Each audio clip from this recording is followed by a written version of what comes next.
বন্ধুরা, আজকে আমি সর্ষে পোস্ত দিয়ে ঢ্যাঁড়স করব না। দেখো এই যে ঢ্যাঁড়সগুলো দেখো, আজকে অন্য পদ্ধতিতে আমি তোমাদেরকে ঢ্যাঁড়স দেখাচ্ছি, ঠিক আছে?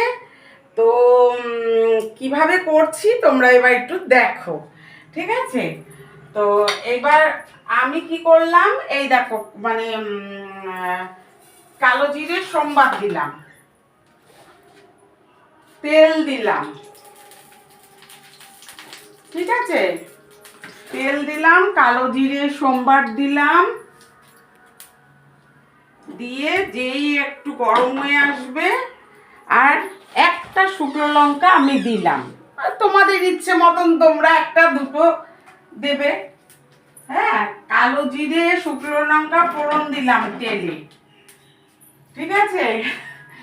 এইবার কি করবে দিদি, এই ঢ্যাঁড়সগুলোকে ছেড়ে দিয়ে একটু হালকা ভেজে নেব। এই দেখো, ঠিক আছে? হালকা ভেজে নিচ্ছি।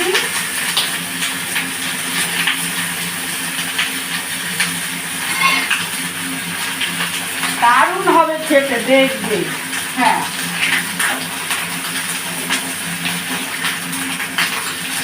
পেঁয়াজ, আদা, রসুন, হ্যাঁ, জিরের গুঁড়ো, ধনের গুঁড়ো, এইগুলো দেবো। নামানোর আগে একটু গরম মশলা। এইভাবে করে তোমরা একটু ঢ্যাঁড়সটাকে খাও। সর্ষে পোস্ত তো খাওই, এবার একটু এইভাবে করে খাও, দেখবে যে কি দারুণ লাগছে। ভাত একদম গড়গড়িয়ে উঠে যাবে। হ্যাঁ, এই ভেজে নিচ্ছি, দেখো হালকা ভেজে নিচ্ছি। তো দিদিকে দেখো, এত দিদি সুন্দর ভালো আছে, কিন্তু দর্শক বন্ধুরা, এই ভালো থাকার জন্যে দিদি অনেক কষ্ট করেছে। দিদির যে আগের দাদা মারা গেছে 6 মাসের বাচ্চা রেখে, সেই থেকে যে দিদি কি সংগ্রাম করেছে, তাই আমি ইউটিউবে অনেককে দেখি যে অনেকের অনেক কষ্ট সমস্যা, কিন্তু সেই সমস্যাকে কষ্ট করে বসে থাকলে হবে না। সৎ পথে তুমি এগিয়ে যাও, একদিন তুমি স্ট্যান্ড করবে, দাঁড়াবে, ঠিক আছে? দিদির দিদির ইয়ে দিয়ে বলছি, আমার ইয়ে দিয়েই তোমাদেরকে বলছি যে ভাই রাজা তো আমার কি, বাবা রাজা তো আমার কি। সুতরাং বিপদে পড়লে কেউ তোমার পাশে থাকবে না। হ্যাঁ, সে শ্বশুর বাড়ি বলো আর নিজের বাপের বাড়ির বলো। আমার তো ছোটবেলায় বাবা মা মারা গেছে, এমনি তোমাকে বুদ্ধি দেবে, তোমার পাশে থাকবে, বুদ্ধি দেবে, পেটে ভাতও দেবে না, আর টাকা তো দূরের কথা। তো ওই 6 মাসের বাচ্চা নিয়ে আমি অনেক কষ্ট করে আজকে এই জায়গায়, এবং মেয়েকেও কালকে তোমাদের ছেড়েছি। মেয়েকে কোথায় বিয়ে দিয়েছি, হ্যাঁ, ভালো জায়গায়। তো অনেক কষ্ট করে তারপরে তোমাদের এই দাদার সাথে আমাকে সম্বন্ধ করে বাড়ির লোকেরা বিয়ে দিল। এইবার দেখো ঢেঁড়সটা, কথা বলতে বলতে ঢেঁড়সটাও ভাজা হয়ে গেল।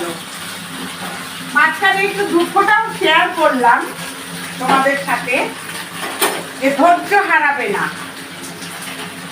এইবার দেখো আমি পেঁয়াজ, আদা, রসুন এই যে পেস্ট করে নিয়েছি। বাটা তো বাটাই হয়, শিলে বাটা হচ্ছে এরকম হাতে বাটা, আগে তো শিলই ছিল, আর মশলা গোটা মশলা দিয়ে মিক্সিতে বাটা। এই তো গোটা মশলাটা শিলে বাটা, আর গোটা মশলাটা মিক্সিতে পেশাই করা। এই তো বাটা তো বাটাই হয়।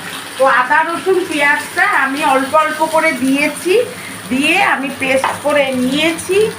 নিয়ে দেখো, হ্যাঁ, আমি একটু ইয়ে করে দিলাম, মিক্সিটাকে একটু দিয়ে জল দিলাম, ঠিক আছে? এইবার দেখো হলুদ দিচ্ছি, হলুদ দিলাম, কাশ্মীরি লঙ্কা দিলাম, জিরের গুঁড়ো দিলাম, ধনের গুঁড়ো দিলাম, ঠিক আছে? স্বাদ মতন নুনও দিচ্ছি। হ্যাঁ, এই দেখো মিষ্টিও চিনিও মিষ্টিও দিলাম, ঠিক আছে। এবার আমি কি করব, এই দেখো কষাবো, কষিয়ে সুন্দর করে হলে নামিয়ে নেবে। ও সেন্ট বেরিয়ে গেছে, বাবা দারুণ দারুণ। দেখো বন্ধুরা, দেখো এভাবে করে একবার খেও, হ্যাঁ খেও, এভাবে করে একবার খেও। আর এই যে শাহি গরম মশলাও একটু দিচ্ছি, এই দেখো শাহি গরম মশলাও দিলাম।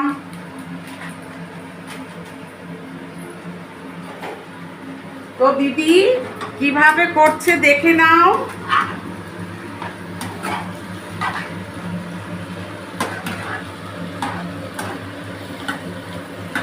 এই যে কি সুন্দর দিদি করে ফেললো,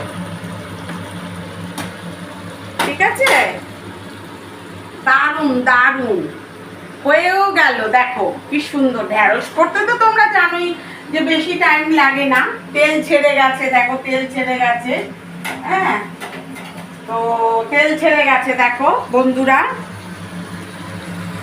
কি সুন্দর হলো। আজকে আমি সর্ষে পোস্ত দিয়ে করিনি,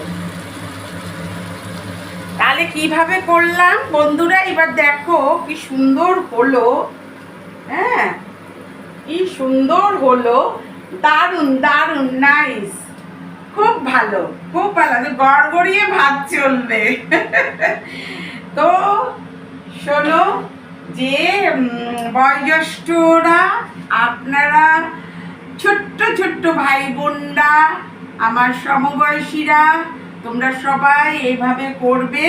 কিভাবে আমি করলাম, আদা প্রথমে কালো জিরে শুকনো লঙ্কা ফোড়ন দিলাম, ঢ্যাঁড়সটাকে ভেজে নিলাম একটু হালকা, ভেজে নিয়ে তারপরে আদা রসুন পেঁয়াজ জিরের গুঁড়ো ধনের গুঁড়ো হলুদের গুঁড়ো, হ্যাঁ তারপরে গরম মশলা কাশ্মীরি লঙ্কা, হ্যাঁ এবার গোটা কাঁচা লঙ্কাও দিতে পারো, আমি পেস্ট করে দিয়েছি কাঁচা লঙ্কা, একটু ঝাল ঝাল নুন নুন মিষ্টি মিষ্টি হবে, তবেই না ভালো লাগবে খেতে।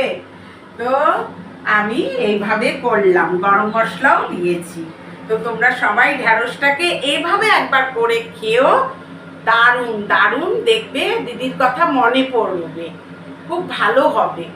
হ্যাঁ তা আমাকে একটা সাবস্ক্রাইব লাইক কমেন্ট শেয়ার তোমরা অবশ্যই করে দিও, আর ভালো থেকো, টাটা।